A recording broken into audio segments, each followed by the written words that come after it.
Welcome to Represent NYC on the Manhattan Neighborhood Network. Thank you for joining us. I'm New York State Comptroller Tom DiNapoli, and today I'll be talking with two very important New Yorkers as my guests about a range of topics. But one of the key issues we're going to be discussing is the 2020 census. My first guest was elected to the New York City Council in 2009. He has been a fierce advocate ever since, not only for his district, which covers Washington Heights, Inwood, and Marble Hill, but really for all residents of New York City. I'm speaking about, and I'm very proud to welcome to our show, Councilmember Ydanis Rodriguez. Councilman, thank you for being with us. Thank you, Controller. I think that the whole state of New York is so happy to have you as the one that watch on how we invest the taxpayer dollar to guarantee the retirement and how we take care of finance. But I gotta say that, and I really mean it from the bottom of my heart, there's not another elected official that I have met in my life that is more humble than you are. And I think that this is something that defines who you are. So for me, I'm so proud to be in this program, but also to know that you are a great role model for the whole state of New York. You're too kind, Councilman. Thank you very much for those words. You're into so many important issues. We'll try to touch on as many as we can in a few minutes, but I do want to start with the census. We had some good news and then some not so good news as of this taping.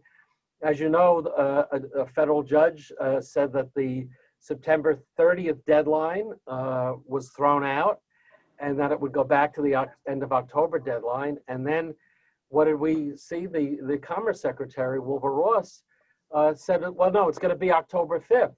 There seems to be this effort to rush it, and at the real risk of people not being counted. Some people have been concerned, immigrants have been concerned that census could be used for inappropriate activity, which is not the case, but it's underscored the importance of reaching out to people. How do you feel about where we're at right now, and do we run that risk of being undercounted in New York? Well, I believe that decision or that effort is so connected to what we get to see every day happening in the White House. The administration that unfortunately is trying to take this country in a different direction from what we are. Like, we are a nation built by immigrants. Unless anyone is not a Native American in upstate New York, Long Island, other places, like, you are an immigrant. And we need to celebrate who we are. So the first thing that I gotta say is that in North Manhattan, we are one of those areas that our people are counted in higher numbers than any other areas. So we will continue doing our work. But I believe that the most important is that all New Yorkers from Buffalo to Staten Island, they should know that if we don't count it well, we can lose one or two congressional representation. We will lose funding for our parks, our schools. So there's a lot of stake that we have in the census, and regardless of any effort that we get to see happening from the White House in the administration of that guy, we need to be sure that we continue doing our work for our people to the country. Yeah, the self-reporting response rate shows New York City is still behind, the national average in that regard. So we do need the time, and you raised two very important points, which we always try to emphasize. The census numbers, done every 10 years, translates into our representation in Washington. And, New York has lost congressional seats over the years. And you're right, I mean, most of the projections are we'll lose at least one seat, but if there's a severe undercount, we could lose two seats. And so our influence in terms of Washington gets diminished. And that other point you made, and looking at the city budget, the federal funding formulas, so many of them are tied to population. So if not everybody is counted, whether it's for education, for parks, for transportation, and we're going to talk about transportation soon, that's one of your areas of responsibility, New York will just continue to be shortchanged. So with whatever time we have left, we really have to make sure we get the message out there to everyone. The census questionnaire can't be used for any purpose other than a count. It's not involved with anything related to immigration status or anything related to law enforcement or anything like that. It's privacy protected, by law. So people should not be concerned about being counted, but should be concerned about not being counted. So I really want to commend you for what you've been doing right there in Northern Manhattan to make sure your community, that everybody is informed and is counted. But it's just so frustrating, as you say, the national administration is just trying to ensure an undercount for communities like us in New York. It's really distressing. Let's switch gears a bit because we have limited time. You have such an important leadership role, and you have certainly been an outspoken advocate when we talk about transportation, public transit, really trying to move us away from reliance on cars, many big issues, which are still there, even with the pandemic and what we've been going through. Everybody's focused on the MTA and all the challenges that COVID-19 has brought there. I know you recently participated in hearings because the outdoor dining and, closing certain streets to allow for that has been an issue. Just give us an update where you see all of those transportation issues being focused right now in response to the environment that we're living through with COVID-19. Yeah. So the first thing that everyone needs to realize is that the budget that we have today in the city of New York is similar to the one that we have in 2011. It's $87 billion. So different from the major executive budget proposal, which was $99 billion. And usually when the mayor made a proposal, the council had $1 or $2 more billion. So instead of having $100 billion, we started discussing back in January, we ended with $87 billion where all agencies needed to be cut, all. And then the question right now is, how do we get more money? I feel that we need to continue making the case that transportation is critical, not only for the city, the state, but for the Northeast. The MTA is responsible to move riders from Long Island, Connecticut, Westchester, New York City, Jersey. And I think that anyone that has made investments, that I hope that those investments will continue happening in New York City. New York City is not going back. We will overcome this health crisis. And that should be added to us New Yorkers. So planning for the next couple of months, when coronavirus will be over, we need to be sure that the MTA will control the cost, will bring transparency on how they invest, work with the private sector to take advantage of 100,000 or square feet that they have in their property and develop in that area. But the federal government should bring at least $8 billion to the MTA, and that investment is not giving money to the New York City. So that should not be the approach of the Republican administration trying to, not to provide funding to the Democratic state. The investment in the transportation is a bipartisan investment, and I hope that happens so that we can be able to restore the services 24/7, to continue the fair fare, to continue investing in protected bike lane, and also modernizing the bus services in the city of New York. You said it beautifully. I mean, we can't get through this without that federal help. And, the economy is so tied to the transportation system. I mean, as you point out, and not just New York City, but the entire tri-state region, which is a hub for the nation in terms of economic activity, creating revenue. It is so tied to the strength of the MTA. And, and as you know from the numbers, still the ridership is down, 70%, when you look at the subways and, and the trains as well. And the MTA is so dependent on that toll, on that fare revenue. The toll revenue has come back a little stronger, but, Pat Foy has kept us all updated on the huge gap, both in the capital plan and operating budget.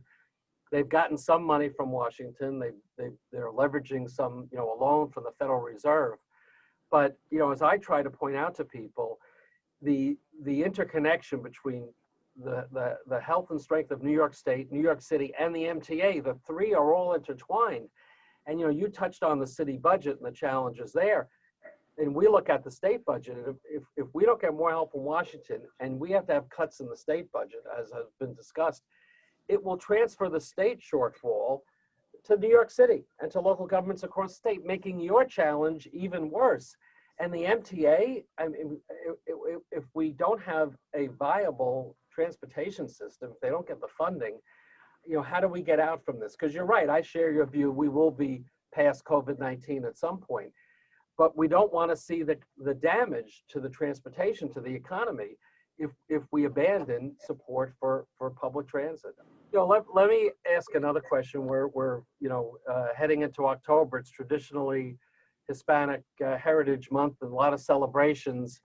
Obviously, we have to do things differently right now, right? With COVID-19, and even as we're having this conversation, not being in the same studio. How do you view the notion of celebrating Hispanic heritage and culture, and also in the context, I mean, given your district, being a very diverse and dynamic community, how do we ensure that there's the appropriate celebration, not just of Hispanic heritage, which is important this time of year, but just that whole concept of what a diverse New York really means? Well, I think that this is like a special time that we didn't ask for, but as a personal faith that we are, we need to work with what we have.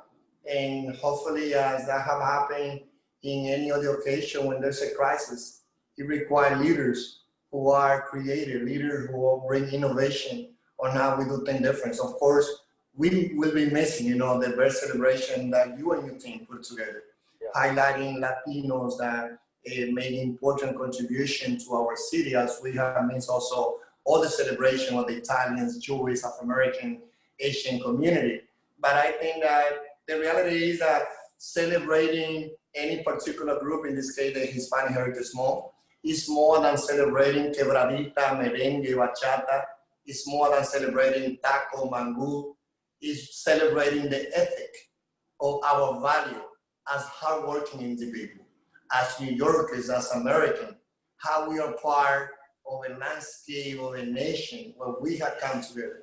And I think that the best way on how we can celebrate our Hispanic, Latino Heritage Month and the celebration of all ethnic groups in this nation, in our city, in our society, is to embrace our fight, to fight against a lack of equity, looking at different areas where we need to provide equal opportunity for individuals to have a good health insurance, for individuals to be able to make enough to plan for their retirement, for eating healthy. So of course, again, we've been missing many of those parades and celebrations that by this time we should already been having, others to come that they were supposed to be happening. But I invite everyone to dedicate 2020 as a year to celebrate all ethnic background with a commitment that we will continue working hard together to make our state, our city, a city full of equal opportunity to all individuals, regardless of the social, economic, and ethnic background. Couldn't have said it better. I mean, that's really what the spirit of New York has always been, and the important spirit for the United States as well. I just want to give you a chance if there's any issue in your own community. I know you do so much work on housing and environmental justice and small business. Any priority you've got just for your own district now that you'd like to speak about for a minute or so? I will continue working with leaders across the state, including yourself and all the other local levels, to be sure that we bring investment to build affordable housing, to create new paid jobs, developing our community around technology, health, and making the best Latino food destination, to make education a good and positive experience for other students, and also be sure that in the state of New York, in the nation, everyone do their part to be sure that we bring the necessary change in Washington, D.C. You were too kind to me, Councilman, at the beginning. Let me close out by saying that I love working with you because you have the passion and the commitment and the leadership skills really to continue to make a difference. And your public service has really been one that's just been people focused. I mean, you really have been just such a strong advocate for Northern Manhattan. And by extension, you've really been an incredible leader for all of us in New York City. I've learned a lot from you. And to me, you're the best of the best. So we wish you well as we all move forward through this challenging time. We look forward to continuing to work with you And I want to thank you for joining us on Represent NYC. Thank you, Tom. My next guest is coming on in our virtual environment, Vincent Alvarez, who is the president of the New York City Central Labor Council. It's really great to have a conversation with you again. So much to touch on in the brief time we have. But as everyone heard, Vinny is the head of the New York City Central Labor Council, very important umbrella group to speak for labor and unions in New York City, a proud longtime member of IBEW. He wears many hats, has many involvements, but one of those hats that we're going to touch on is his role as a director of the New York Federal Reserve Bank. And Vinny is a real thought leader in our community, so it's really great to be with you. What I want to start with, because we touched on this with Councilmember Ydanis Rodriguez, is the issue of the census. It's been a lot in the news as we're taping this. A court case extending the deadline back to the end of October. Commerce Secretary Wilbur Ross saying, no, it's going to be October 5th, kind of shortchanging again. Give us an update, your perspective on where we're at with the census and how important is it to New York City? Well, it's good to be here again, of course, with you, Mr. Comptroller. The census, we have a lot of work still to do. That's the bottom line. We're falling short to where we wanted to be. I think the pandemic and the COVID-related complications have a lot to do with that. But there's still, we have a little time left, and we want to make sure that we are taking advantage of that. As you mentioned, there's a lot of questions about the dates. Is the census collecting process going to end on September 30th? Is it going to be extended? We're not sure. Right now, we're working under the assumption of every day trying to get as many people within the city of New York and the state of New York to fill out their census. It's interesting. There's a lot that we can do with how money is allocated in the future. There's not a lot that we could do now. What do I mean by that? So the federal government, we've seen as a response to the COVID, there's been a lot of talk about getting resources that are sorely needed for the New York region. It's being tied up by a lot of the gridlock and the problems that we see down in DC with the president and the Republican Congress as well. That we don't have control, but we do have control over how money is going to be allocated over the next 10 years. And not only how money, but how power is going to be, and how the lines are going to be drawn, the congressional lines, and how power is going to be also, distributed throughout the state through our congressional reps. So I would say, you want to do everything that you can right now to make sure that we are securing in the future, that we will be securing as much money as we possibly need for all the different programs that we've talked about in the past. Transportation, education, housing, healthcare, all these programs that we all use, that provides the funding that's needed for all these services. There's something that you can do about it. You can't worry about the funding that's not coming our way with the next round of HEROES Act. This we can do something about. So we need to make sure that people get out there in the same way it's their civic responsibility to go out and vote. I would say it's a civic responsibility to get out there and fill out this census. It's that important. It really is for this, not only for the city, but for the entire state. It's the money, and we're learning the hard way how we depend on the federal government. So many of those formulas, as you point out, are tied to the head count, to the numbers. And, as of September 24th, looking at the self-response rate, filling out the form or calling it in, nationally it's over 66%. For New York City, it's under 61%. So we're still lagging, the national numbers there. And the city is even lagging the state. The state's a little over 63%. Where are we at right now as we head into October in terms of the impact of the pandemic on working people? Where do you see that dynamic in New York City, down to the household level? What's your view on that? Recovery in some of the jobs that we've seen is actually slowing. We still are at a worse point nationally with respect to the jobs that have been lost. We're at a worse point today than where we were even at the peak of the recession, okay? Nationally, half of the jobs that have been regained, that have been lost during the pandemic, the number actually is less than that here in New York City. It's about a quarter to a third of the jobs have been regained. So only a quarter to a third have been regained. So we still have a lot of problems in our economy here in New York City. We have about 1.2 million people that are receiving some form of unemployment insurance right now. That's the real actual unemployment numbers that we talk about.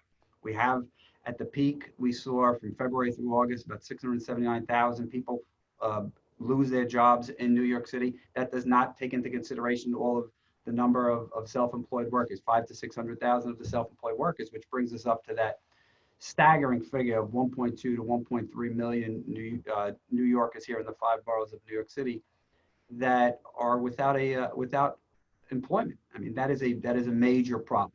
So I think there's a lot of work still that needs to get done. We're only in the middle of this pandemic. Nobody knows what the future is going to bring, but it seems like we're going to be in this for a little while longer.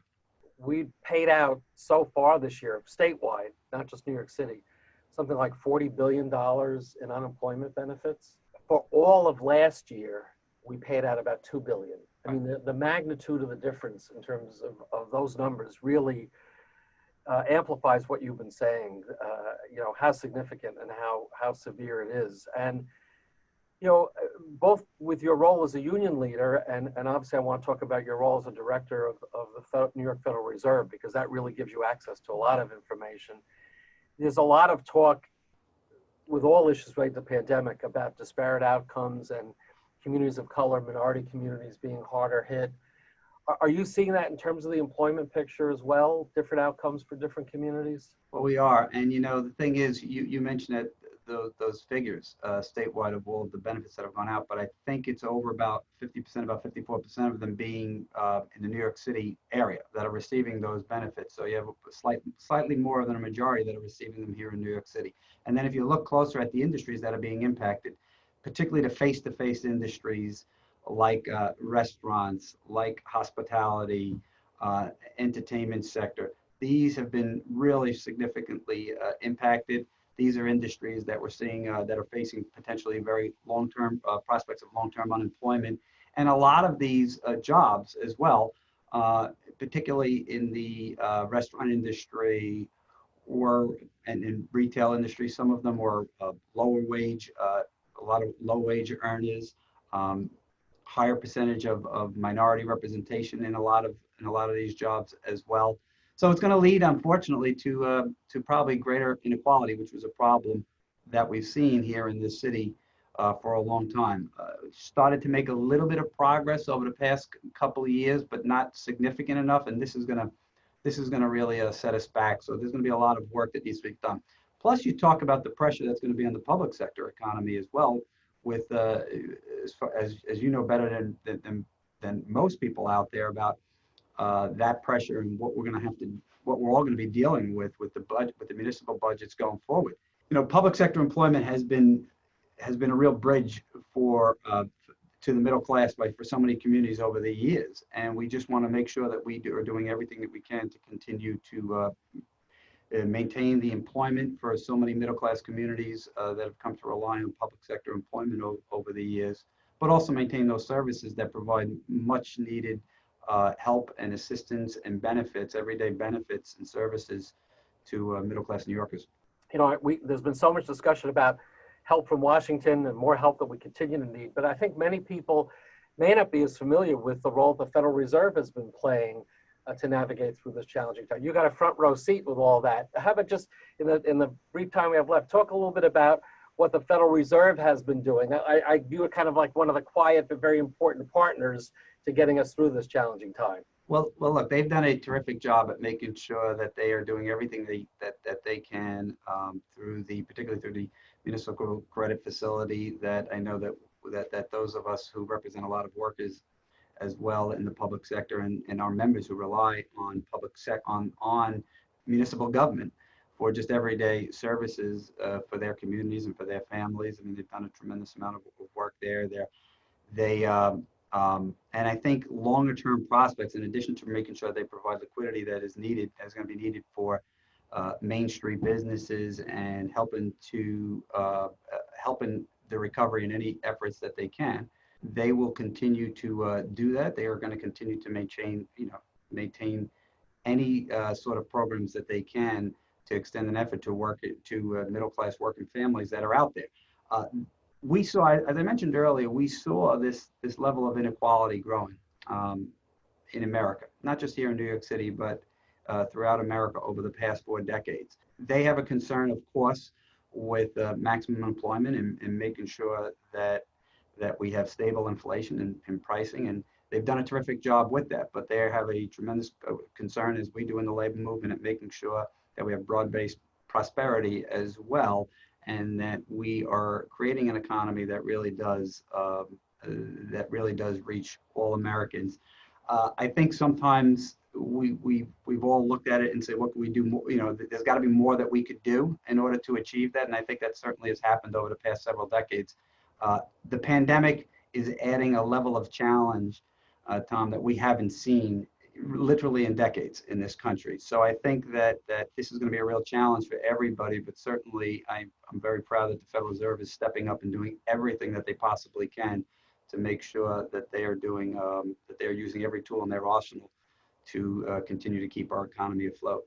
And they can do it in a way with some degree of independence from the political divisions that we've been, seeing, and that's a good thing. And I think even the MTA, right, has been able to access some support. There is. People don't realize, yeah. There is, and at the end of the day, though, I think we all also have to recognize that regardless of what they do, regardless of what we do, we are going to need some level of fiscal stimulus from the federal government in order to support, not only municipal government, but but these authorities like the MTA and Port Authority and other institutions that provide real everyday support for working class communities throughout this city, throughout this state, and throughout this country. We're glad you're in that spot.